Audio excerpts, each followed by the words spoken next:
আসসালামু আলাইকুম বন্ধুরা, আপনাদের মাঝে দ্বিতীয় পার্ট নিয়ে আসলে আসতে অনেক লেট করে ফেললাম। আসলে অনেক কাজে থাকি, তো কাজের কারণে হয়তো আসা তেমন বেশি সময় হয় না। তো যাক, আমরা আমাদের কথায় আসি।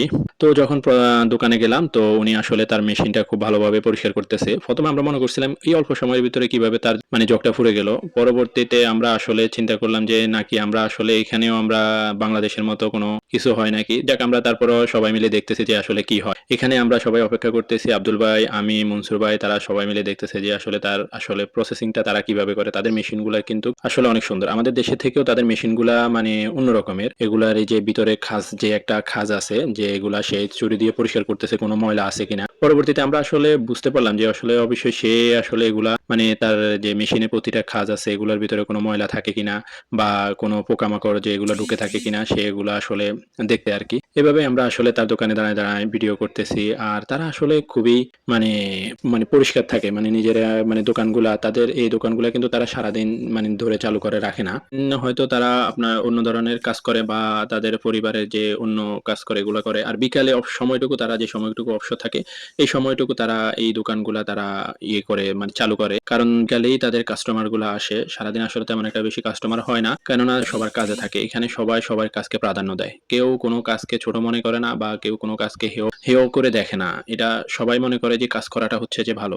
আর এই যে প্রতিটা বক্সে টিস্যু আর স্ট্র গুলা খুব সুন্দরভাবে সেট করে রাখছে। মোটামুটি আমার দেখা মতে দোকানটা খুবই পরিপাটি এবং গোছানো। তাদের দুইটা দোকান, তার হাজব্যান্ড ওয়াইফের দুইটা দোকান। হাজব্যান্ড আপনার এই আখের দোকানটা ম্যানেজমেন্ট করে, আর ওয়াইফের পাশে চকলেট, স্ট্রবেরি, বিভিন্ন ধরনের বার্গার এগুলা নিয়ে তৈরি করে। আস্তে আস্তে দোকানের ভিতর থেকে টুলগুলা, চেয়ারগুলা এগুলা দোকানের বাইরে এনে সাজাইতেছে হাজব্যান্ড ওয়াইফ দুজনে। পাশের যে দোকানটা, এটা কিন্তু তার ওয়াইফে মেনটেন করে, আর এই দোকানটা কিন্তু সে মেনটেন করে। তো তারা পরিবারের সবাই, ছেলে মেয়ে, হাজব্যান্ড ওয়াইফ এরকম করে দোকানগুলা তারা ম্যানেজমেন্ট করে আস্তে আস্তে তাদের সামনের দিকে এগিয়ে নিয়ে যাওয়ার জন্য।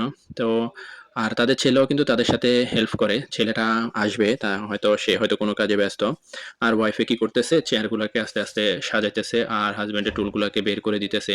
আর আস্তে আস্তে কাস্টমারও কিন্তু দোকানের দিকে আসতেছে। আগে থেকেই আমরা দোকান খোলার আগ থেকেই আমরা এখানে দাঁড়িয়ে আছি। তো মনসুর ভাই আর আব্দুল ভাইয়ের কি চিন্তা, তারা চেয়ার বিছানোর সাথে সাথে, আমরা বাঙালি যে অভ্যাস, চেয়ার দেওয়ার সাথে সাথে তারা বসে গেল। তারা মানে খাওয়ার জন্য তারা মানে পেরেশান হয়ে গেছে, কখন দিবে কখন খাবে। তো আর তার ফাঁকে কিন্তু আমি কিন্তু এই ভিডিওটা ক্যাপচার করি। আর তারা সবসময় একটা জিনিস ফলো করে, যে ময়লা বা কোনো আবর্জনা রাখার জন্য কোনো ডাস্টবিন, এগুলা তারা কিন্তু প্রতি সময় প্রতিটা দোকানে তারা কিন্তু এগুলা রাখে। তাদের এই দোকানটা ছোট হলেও কি হয়েছে, তারা কিন্তু এগুলা খুব মেনটেন করে। এগুলা খুব মানে নিয়ম কানুন যতগুলো আছে সবগুলা তারা মানে ফলো করে।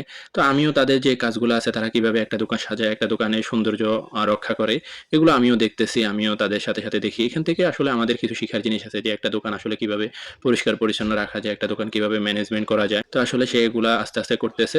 তারপরে সে তার গন্তব্যস্থলে পৌঁছায়। তার যে আখ তৈরির প্রসেসিংটা, সে এগুলো আস্তে আস্তে সবকিছু যখন তার শেষ হয়ে যায়, তখন সে এগুলা শুরু করে। আর তার ফাঁকে আমাদেরকে সে জিজ্ঞেস করলো আমরা কি আখের সাথে লেবু খাবো নাকি।